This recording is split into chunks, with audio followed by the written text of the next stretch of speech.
Jadi saya iseng, lu coba samperin tanya Al-Fatihah. Terus Nggak bisa. nggak bisa baca. Nggak Oh, bisa. ada begitu. Banyak di Amerika. Oh, Malah gitu. memfitnah Islam bahwa ini meminta-minta. Karena umat Muslim itu lebih suka memberi. Ya. Oh, ada yang begitu ya? Banyak. Mungkin di YouTube mengarah ada gitu. Ya, dia tahu karena di YouTube itu katanya rame. Banyak sekali yang menggunakan Muslim ini untuk difitnah. Ya, Seperti ya. itu. Orang-orang di Amerika sih emang ya, kalau kita banyak lihat di YouTube tuh banyak mereka bikin kayak sosial eksperimen ya. Ya, Betul kan? Nanti ada orang-orang di jalan disuruh baca kitab, terus seolah-olah dikasih cover Quran.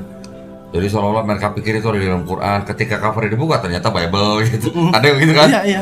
Nanti ada lagi yang perempuan jalan di tempat yang rame, nggak pakai hijab gimana, yang pakai hijab gimana gitu ya. Gitu ya ternyata ya. Ada yang memfitnah sampai pakai atribut Islam mengemis di jalan. karena mungkin Muslim lebih baik hati untuk memberikan sedekah. Siapa tahu. Ya. Ya, karena di Amerika itu yang terjadi. Gitu ya. Oke, terus balik lagi ke tadi yang mualaf-mualaf yang dibina. Dari 4.700 itu tingkat iman mereka gimana? Relatif ya, kadang tergantung wilayah, tergantung juga mualafnya sendiri. Ada yang masuk Islam buat menikah. Oh, nggak salah. Ya, Masuk Islam karena malah nggak salah. buat kami mungkin sekarang dia bukan mualaf, buat kami mualaf terbaik. Ya. Mungkin anaknya, siapa tahu dari anak mualaf ini jadi kiai, jadi ustadz, kita nggak ada yang tahu. Nah, jadi kita tetap bina. Nah, ada juga yang memang boleh dibilang hidup berkecukupan. Setelah masuk Islam, dia fokus tiap minggu atau seminggu 2 kali, seminggu 3 kali dia datang ke masjid-masjid kami. Kerjasama lah, bukan masjid kami, masjid yang kerjasama dengan Mualaf Center Indonesia Peduli. Mereka ngaji di situ, Terus? tanya di situ segala macam. Oke. Jadi benar-benar belajar. Ada yang seperti itu di Jakarta lebih banyak sih. Oh, jadi MCIP itu di setiap kotanya tuh selalu bekerja sama dengan masjid-masjid ya? Iya, pasti. Oke, ya. Kita butuh kaum ansor kan. Bagus, itu bagus. Jadi istilahnya apa ya? Kayak perpanjangan tangan gitu lah ya. Ya, Oh, terus ngaji juga di situ. ya. Kayak di Jakarta kan Al-Bukhari. Ya. Ya, Tanah Abang. Kemarin gua ke sono, lu nggak ke sono. Gue sakit, Oh iya sakit. habis jatuh. Malah gue yang nggak nengokin ya. Alhamdulillah ya berarti ya. Alhamdulillah. Jadi dengan masjid-masjid itu kerjasama dengan MCIP. Nah, di Jakarta hampir seminggu tuh 3 kali orang syahadat. Yang di Masjid Al-Bukhari itu. Iya, Masya Allah. tiga orang. Kadang-kadang babe yang jemput bola ke rumah mualafnya untuk disyahadatkan. Tergantung case lah. Kadang-kadang gimana ya? Kita udah sering syahadatin orang, bisa ngelihat ini orang bener apa enggak. Ya. Butuh kita samperin atau enggak. Ya. Beneran syahadat apa enggak? Iya. Sampai ada Karena yang udah terbiasa gitu ya. iya. Kalau orang yang pura-pura mau masuk Islam itu masih ada, masih nemuin. Banyak. Masih. Terakhir sama ini kan Amru, Oh, itu Jogja. yang di Jogja. dia datang ke Jakarta. Oh ya. Sialnya dia ke Jakarta. Terus? Karena di Jakarta itu hampir semua masjid ketika ada yang mau bersyahadat pasti telepon saya. Kalau nggak telepon ke Babe Fatan. Pasti Diarahin kirimin ke- foto. Ngeliat dari fotonya itu kayak gimana ya? Ini kayaknya enggak deh gitu. Yang jualan gue sakit ini, sakit Ya, itu, ya. gue butuh sedekah, itu jangan dulu. Jadi si sertifikat kami tidak bisa untuk dipakai untuk meminta-minta. Terus kalau mualaf yang memang benar-benar dia masuk Islam, ya. Terus yang istilahnya yang mungkin dipersekusi sama keluarga gitu masih banyak. Banyak, Masih banyak. terutama di Medan. Oh, Medan. Jadi Medan lempar ke Jakarta, Jakarta kita jadi dari rescue-nya di Medan, kita bawa ke Jakarta. Di Jakarta kita lihat kebutuhannya apa. Oh, oke. Ya, kalau ngomong Medan berarti gue inget kemarin dong yang ada cewek DM gua ngasih tahu bahwa dia punya cowok mualaf terus disekap sama orang tuanya. Iya, rata-rata seperti itu. Nah, kalau dibilang apakah tidak ada stigma jelek? Nah, ini bentuk stigma jelek, disekap. Sampai nggak boleh keluar rumah, handphone dihancurin, sampai ada yang mau menikah, sampai detik ini masih dilayangkan surat apa tuh kepolisian bahwa dia sudah dilaporkan. Oh. Ya, jadi ada satu di Tangerang, suami istri, yang mualaf istrinya. Sebelum mualaf, sebelum menikah dia sudah memang ingin bersyahadat. Sebelum nikah. Iya. Jadi dia nikahnya bukan syariah Islam. Sebelum masuk Islam, astagfirullahaladzim. Sebelum menikah, Ya. dia sudah ingin masuk Islam. Terus? Astagfirullahaladzim. Nah, akhirnya mualafah ini tahu keluarganya seperti apa. Terus? Jadi dia diam-diam ngasih tahu kami ini harus diam-diam segala macam. Tapi mungkin karena orang berada di Tangerang, orang tuanya akhirnya keendus, ada yang memberitahu bahwa anaknya sudah masuk Islam. Oke. Dan akan menikah. Terus? Nah, akhirnya kita nikahkanlah mereka. Oh, MCIP yang nikahin? Ya. Terus? Case tertentu ya baru kita berani nikahin. Nah, setelah menikah, lakinya ini dilaporin terus. Penculikan anak. Oh, Iya, terus? menculikan anak. Yang laporin keluarganya sendiri? Keluarganya, Oh, papanya sendiri. oh alah. Terus? Nah, terus dituduh ini segala macam, tempat kerja laki-lakinya itu didatengin, dibikin rame lah, supaya bosnya ini mecat dia gitu. Nah, alhamdulillah bosnya ngerti. Nah, nggak dipecat-pecat, terus dikirimin surat. Nah, ini pentingnya punya orang yang ngerti hukum ya. Ya. Di MCIP ada dong? Ada, alhamdulillah, baru 12 orang kalau nggak salah. Di Bali sih udah tenang sih kalau di Bali. Bali banyak ya. Di Bali tuh siapa, Pak Harsoyo ya? Pak Hartono. Hartono. Iya. Oke. Haskoro. Haskoro. Gue pernah ketemu sama Pak Haskoro sekali. Oke, jadi ya memang namanya yayasan yang bergerak di bidang mualaf pasti butuh divisi hukum. Pasti butuh. Pasti butuh. Kalau nggak ada agak ngeri-ngeri sedap sih. Berarti dia belum pernah ketemu case. Iya. Betul. Nah, iya. Apa? Geraha mualaf ada ini kan? Ada divisi hukum. Minimal ada. pembinaan ada lah ya. Pembinaan ada, divisi hukum ada. Yang bidang kemanusiaan juga ada. Ya kayak gitu-gitu kan kita harus ikut partisipasi ya. Iya. Kalau pembinaan udah pasti harus ada, tapi dari pembinaan itu kan kadang-kadang kan kita menghadapi kasus-kasus yang kayak tadi, yang keluarganya sendiri malah yang ngelaporin.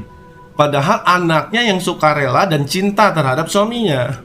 Kita udah jelaskan di kantor polisi, tapi tetap aja dia mungkin pakai pengacara ya. Ya pengacara lah yang enak, dapat gaji buta kan. Kanan kiri ya. Iya.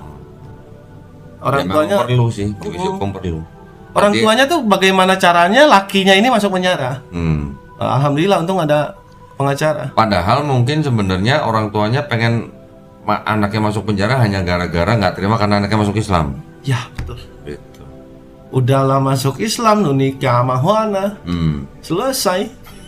Sama kan kayak gua. Wah, anak. Ini menurut mereka kan? Iya. Itu juga ada tuh yang nikah sama Juana tuh. Sama saya juga nikah.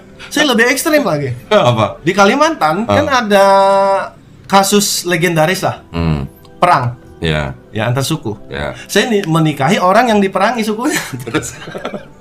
Tapi kan setelah damai. Iya, masalahnya kan tetap dibenci. Tetap ya masih ada. Iya, ya sampai gue mau nikah lu ngapain nikahin suku ini? Sampai ada begitu. Ya. Ya itulah kalau orang nggak tahu Islam, jadi merasa suku lain itu nggak pantas buat kita. Betul. Apalagi pernah perang. Iya, apalagi pernah perang. Iya. Ya kalau mungkin ya belum kenal Islam aja. Kalau di Islam kan ini nggak lebih baik dari ini nggak lebih baik dari ini. Yang lebih baik yang bertakwa. Udah gitu aja. Jadi nggak mandang mau sipit, mau belok, mau kritik, mau lurus, mau putih, mau merah. Nggak ada apa ya namanya? Nggak ada standar yang menguntungkan cuma satu pihak aja gitu. Iya benar. Kan kita yang dilihat kan bukan warna kulit, bukan mata, bukan suku. Yang penting ketaatan kita kepada Allah. Iya, takwanya. Ya memang itu suka dukanya ya, ngurusin mualaf jadi begitu ya sampai ke situ ya. Udah berapa tahun Ben ngurusin mualaf? Saya dari 2018 sih diajak Coach Ivan. Ya. Almarhum. Mudah-mudahan Jadi 19, 20, 21, 22, 23, 24, 7 tahun. 7 tahun. Mudah-mudahan Coach Ivan dirahmati Allah ya. Amin. Nah, terus kan gini, ini kan di Indonesia ini kan banyak nih mualaf center nih, ya kan? Gue kan setiap kali kan gue juga pernah berapa kali berkomunikasi lah sama teman-teman yang di luar negeri lah ya. Ya. Ada yang di Malaysia, ada yang di Inggris. Ketika gue tanya di Malaysia tuh ada berapa orang yang masuk Islam dalam setahun gitu, mereka gampang banget jawabnya, ceban gitu misalnya. Padahal belum tentu. Oke lah, tapi mereka punya data gitu, ya. Di Inggris juga begitu. Tapi giliran di Indonesia, berapa orang yang masuk Islam setahun? Coba lu bisa siapa?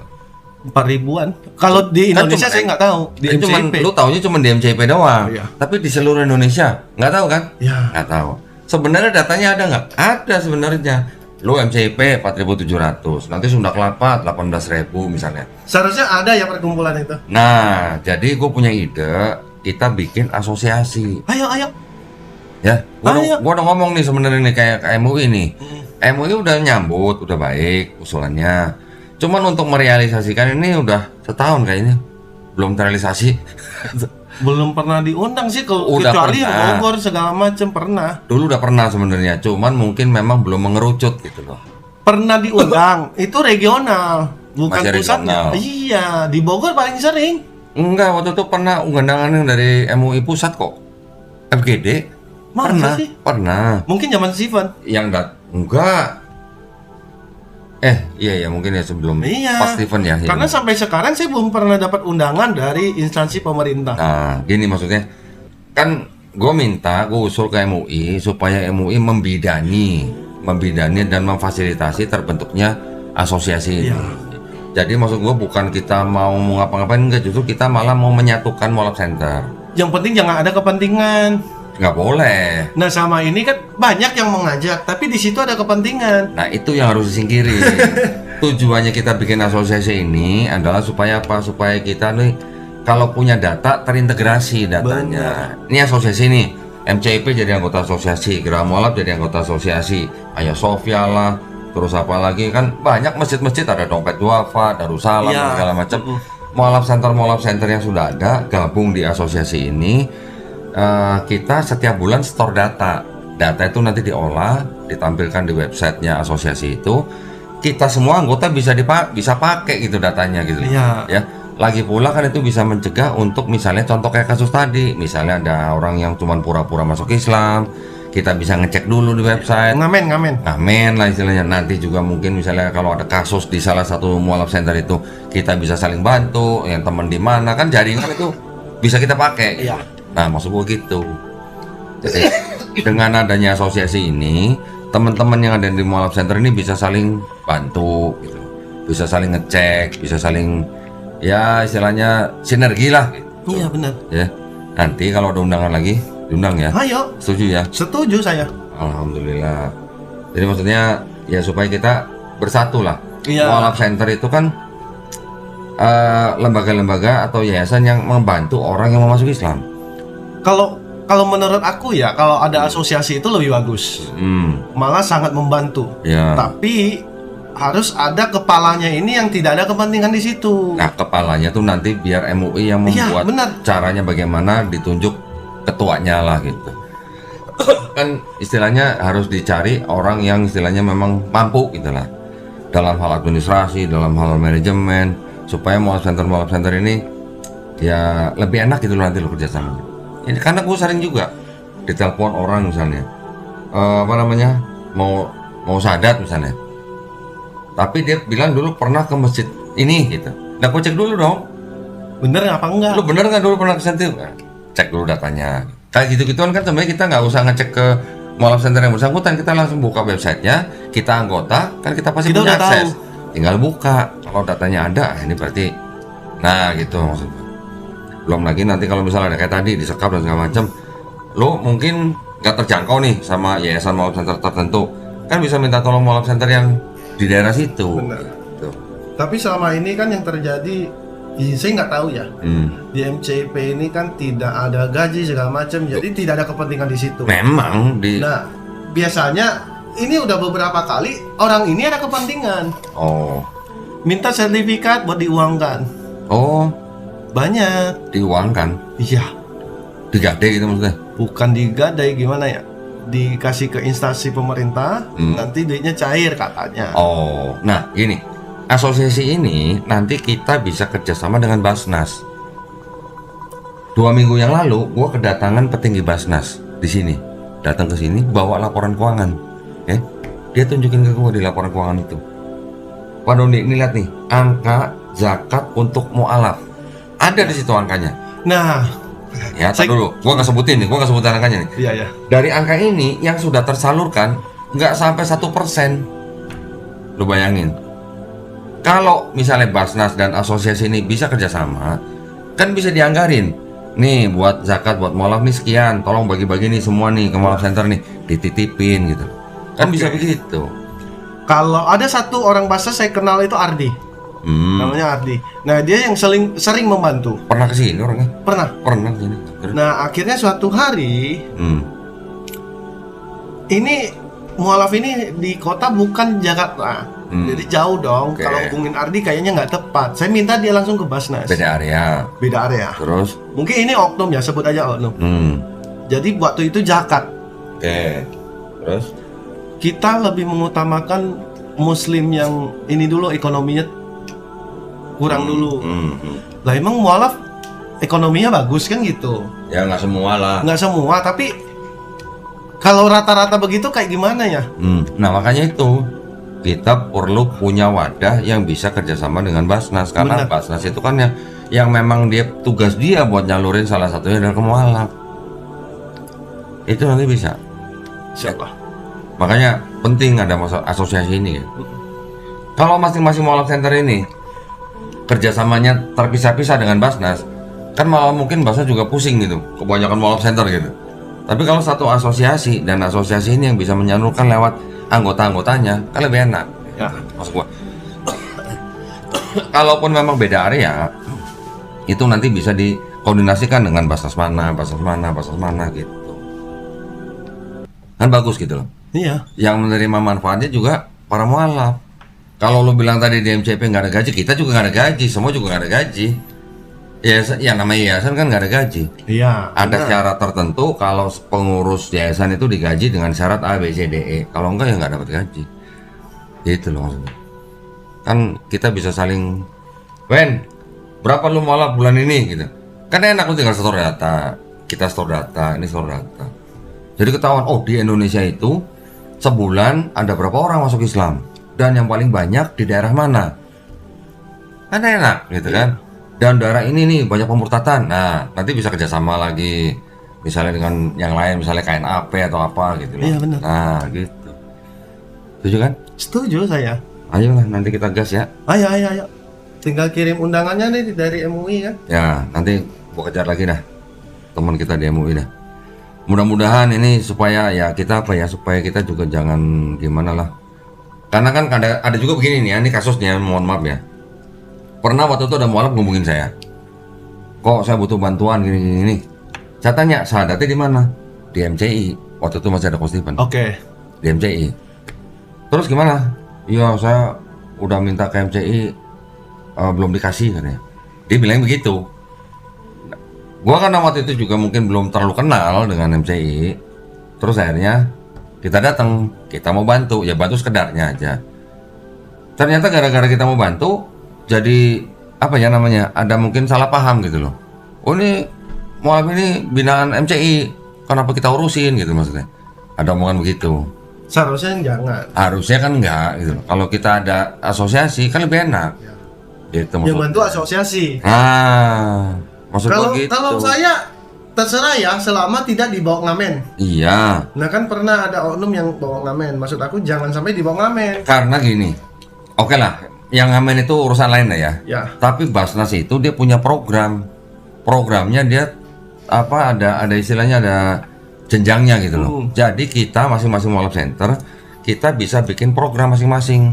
Iya. Lewat asosiasi ini yang disampaikan ke Basnas. Basnas ini nanti yang menilai dan menyetujui salurannya lewat asosiasi gitu. Nah orang-orang yang di asosiasi tentu saja kan kita perlu gaji, perlu biaya operasional, perlu listrik dan segala macam, kantor segala macam kan, itu kan perlu biaya. Nah masing-masing anggota iuran tiap bulan buat biaya operasional, gitu kan? Iya seharusnya bisa. Bisa lah, harusnya bisa lah. Kalau belum ada itu, gua rasa ya sampai sekarang ya udah begini aja. Berapa orang masuk Islam nggak tahu. Tahunya cuma di yayasan masing-masing gitu. Setahun berapa? Di total maksudnya. Ya udah tahunya cuma di masing-masing. CP 4.700. Nah, ini berapa? Tapi kalau digabungin, pencar. Jadi kalau digabungin nih, kenapa? makin banyak yang nyinyir. Ini nggak apa-apa, biarin aja. Mualaf Center Indonesia Peduli aja udah mau 5.000 setahun. Iya. Digabungin nih rame-rame. Hampir ratusan ribu, hampir jutaan. Ya nggak apa-apa kan, namanya data. Ya, tapi kan kita jadi lebih tahu, oh di Indonesia itu orang yang masuk Islam setahun berapa. Ya. Nah, mungkin alasannya kita nanti bisa sortir, alasannya apa? Mungkin menikah, mungkin apa? Ya nggak apa-apa kan. Ya. Tapi kan kita bisa nanti kita bisa mempresentasikan, oh di Indonesia tuh orang yang masuk Islam tuh sekian persen loh, rata-rata sekian orang setiap tahun loh. Alasannya karena ini, itu kan bisa jadi analisis gitu. Ya. Gitu maksudnya. Mudah-mudahan lah ya. Insya Allah. Insya Allah. Nanti sama teman-teman yang lain lah. Banyak kan. Ada Mualaf Center Sunda Kelapa, ada Dompet Duafa. Yang saya tahu ada Mualaf Center di Darussalam. Nanti ada Ikhlas Foundation misalnya. Nanti ada Ayah Sofia. Ya kan? Gitu. Dan ini kadang-kadang suka ada masalah begini men. Orang misalnya mau masuk Islam, dia nggak tahu mesti kemana. Ya, oke lah, dia ke masjid terdekat. Belum tentu masjid yang dia samperin itu bisa mengeluarkan sertifikat mualaf. Iya, rata-rata begitu. Belum tentu. Kalaupun bisa, belum tentu masjid itu ada yayasannya. Kalau nggak ada yayasannya, surat yang dipegang sama si mualaf ini nggak bisa dipakai ke kelurahan atau dukcapil untuk ngurus KTP. Kan sayang gitu maksudnya. Iya. Itu maksud gue. Nah, kalau di Jakarta sebenarnya ini buat teman-teman lembaga lain lebih sering lah main ke masjid-masjid di kota kalian masing-masing. Karena gimana ya, kalau untuk Jakarta sih alhamdulillah ya, rata-rata pasti hubungin kami. Ya termasuk hubungin Geraha Mualaf mungkin ya.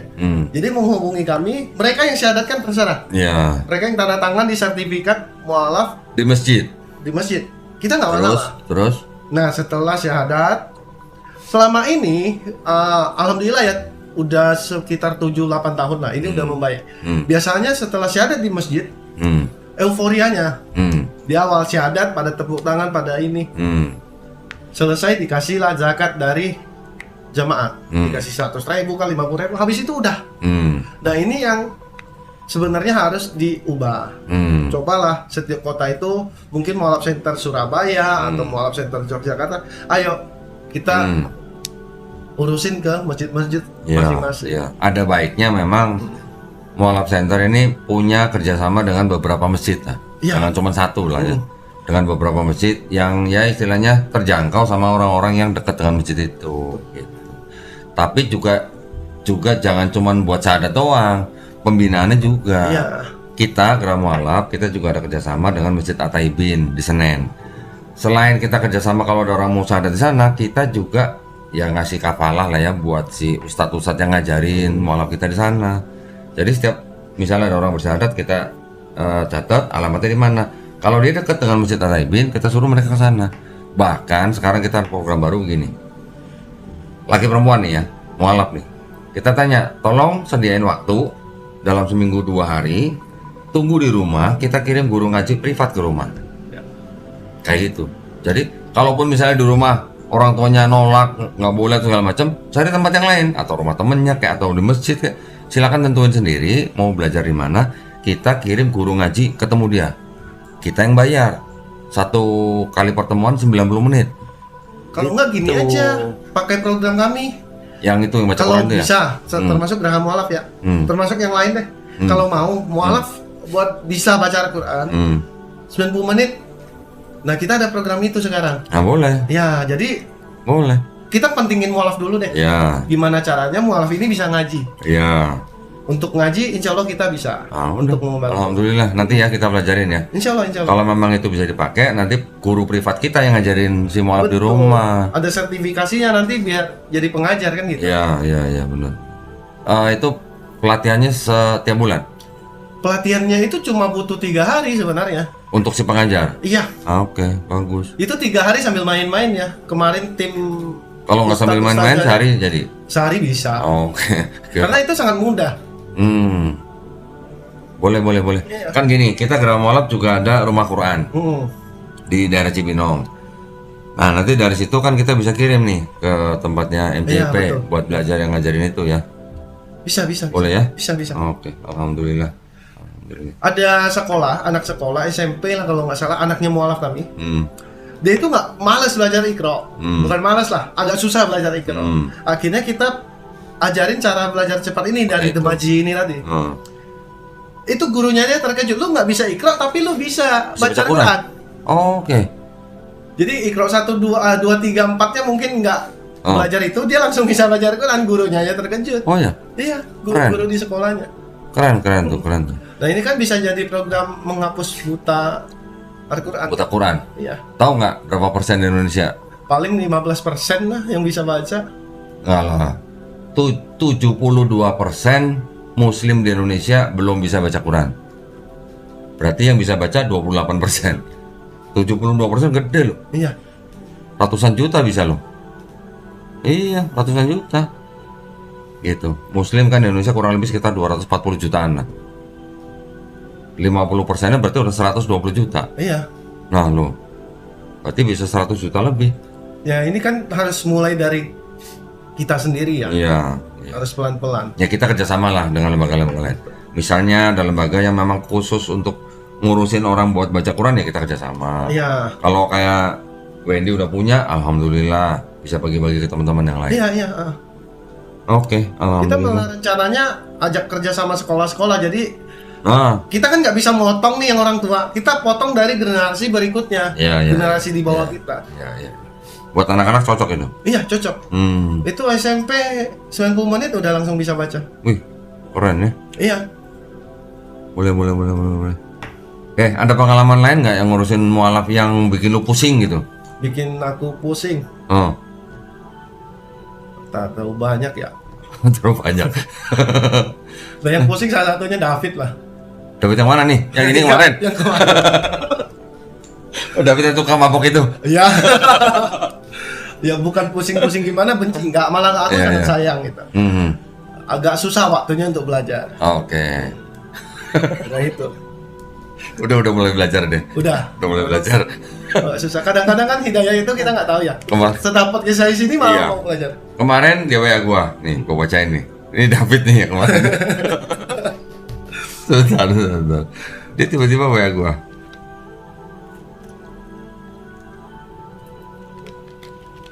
Assalamualaikum kok, katanya. Apa nih?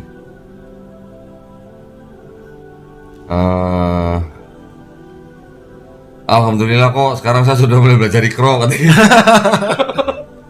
Alhamdulillah. Padahal kami punya demaji loh kan. Nah itu udah pernah dicoba ke dia? Belum, karena kan ini baru ya, baru 2-3 bulan. Oh, 2-3 bulan. Ya, kita kan test drive dulu. Oh, oke. Alhamdulillah tanggapannya bagus. Ya alhamdulillah. Ayo David, ayo belajar. Astagfirullah. Tapi baik tuh David, baik. Iya, baik orangnya. Iya. Dia korban sendiri tahun kemarin. Korban sendiri. Dia, nah, juga mungkin asosiasi ini yang bisa udah tahu dong cerita David waktu pertama sadar, Iya. suruh bayar Notiopoa. Iya. Nah itu coba, kok bisa ada begitu gitu? Kan sayang gitu ya. Daerah di situ memang terkenal. Lah iya, tapi kan sayang kalau asosiasi itu udah ada kan, kita sering punya website resmi, promosi cukup, orang mau masuk Islam kan gampang gitu. Tinggal buka website itu, daerah ini bisa hubungin mualaf center ini, daerah ini bisa hubungin mualaf center ini, kan gitu ya. Iya. Dan itu kan bisa mencakup seluruh Indonesia. Karena setiap anggota yang daftar di asosiasi kan pasti ngasih tahu juga, kok punya cabang di sini, daftarnya ada, kontaknya siapa, nomor HP-nya siapa. Di asosiasi kan pasti kalau bisa punya data yang komplit begitu, orang yang mau masuk Islam dimanapun dia buka website itu gampang. Itu, ya kan? Ya seharusnya bisa. Nanti bisa juga misalnya minta bantuan lembaga hukum yang ada di asosiasi. Kan setiap mualaf center pasti ada orang hukumnya. Nah kalau butuh LBH, MCP punya. Nah iya, makanya. Jatuhnya kerjasama ya orang-orang MCP juga. Nah iya. Ini seru nih. Nah, MCP punya LBH di asosiasi, lu masukin data LBH itu di MCP untuk daerah mana. Orang butuh bantuan hukum di daerah mana, tinggal hubungin MCP kan gitu. Itu Ustadz Ali Mansur, ini salah satu pengacara kami, bisa sampai ke Lampung, ke Bengkulu, sendirian. Apalagi begitu. Iya. Lebih Jadi keren mualafnya lagi. di mana ada masalah. Mantap lah. Bismillah ya, mudah-mudahan ya. Insya Allah. Terus selain David siapa lagi yang bikin pusing? Ada yang sampai dikurung-kurung itu? Dulu ada, sekarang udah agak berkurang karena Udah berkurang. kami belajar dari teman-teman pengacara ini, gimana caranya agar mualaf ini tidak dikurung. Bagaimana caranya agar mereka berani untuk beranjak dari rumah mereka. Oke. Ya. Kalau di daerah-daerah masih ada yang banyak yang dikurung. Ini satu di Jakarta yang kita tangani ya. Di Jakarta aja masih ada yang dikurung. Ada satu, akuat. Perempuan dikurung. Belum lama kemarin di Jogja.